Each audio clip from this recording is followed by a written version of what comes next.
Hi, I'm Christine Carter. And I'm Lindsay Reed-Maines. And this is a video series brought to you by the Greater Good Science Center at UC Berkeley, which aims to give parents tips for raising happy kids and for being happier themselves. Lindsay, today let's talk about emotion coaching, which is something I learned from John Gottman's research. I've learned a lot of things from him, but I think that this is perhaps the most important parenting skill in the history of the universe. And I think it is really helpful when our kids have big emotions. So that could be a tantruming toddler all the way to a gloomy teenager. Even, I have to say, it works pretty well on adults. Well, that sounds like a skill that I could really use some help in, because I do have a teenager. And I also have a daughter who has some pretty big emotions like her mama and doesn't really have the emotional vocabulary to talk about it yet. Right. Well, so that is what we're trying to do. We're trying to broaden our kids' emotion vocabulary, because the more words they have for what they're feeling, the better they can respond appropriately to their emotions, to cope with them. And the research shows that kids who are emotion coached tend to experience negative emotions for shorter periods of time and to be, in general, more resilient and happier. I'd love to get your feedback on something that I'm still not exactly sure that I handled right, but I sort of flew by the seat of my pants, as moms often do. So Ella really wanted to ride a pony after school. There were ponies at her school. She was bound and determined to ride this pony. Yeah. She looked forward to it for weeks, and we went. And she got up to the pony and she looked it in the nose and just said, "Oh, no way." Yeah. But she was really, you could tell she wanted to do it, but she was afraid to do it.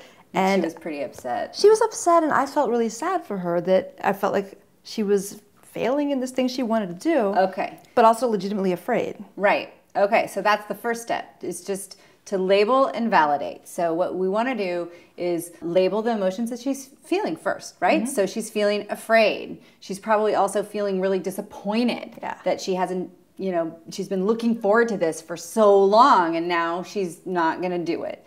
She might also be a little bit embarrassed. So I don't know if she was feeling those things, but what we want to do is really check in with our kids and try and get at all the subtle emotions that they might be experiencing, knowing what we're trying to do first is give them words for it, and then second, to validate it. It's okay to be afraid. I really tried to say, of course you're afraid. The horse is much bigger than you. It just is sensible. You're a reasonable girl.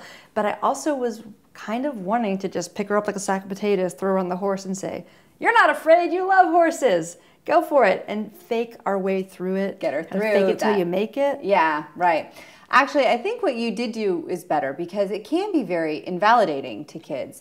And it's natural for us to do that, to say, "You're not afraid of that. Last week you weren't afraid of that." But what we want to do is put them in touch with how they really are feeling. We don't want to confuse them. We want them to know how they're feeling and to have the words to describe it. So we want to validate that. It's okay to be afraid. It's okay to be disappointed in this. I understand that. If I were you, I would be disappointed too, or I would be a little embarrassed too. However it is that she's feeling, we want to send the message that all emotions are okay. I get that, and that totally makes sense, but sometimes when you have a kid who's melting down and angry and embarrassed or afraid or ashamed, they're also acting out at the same time. Yeah.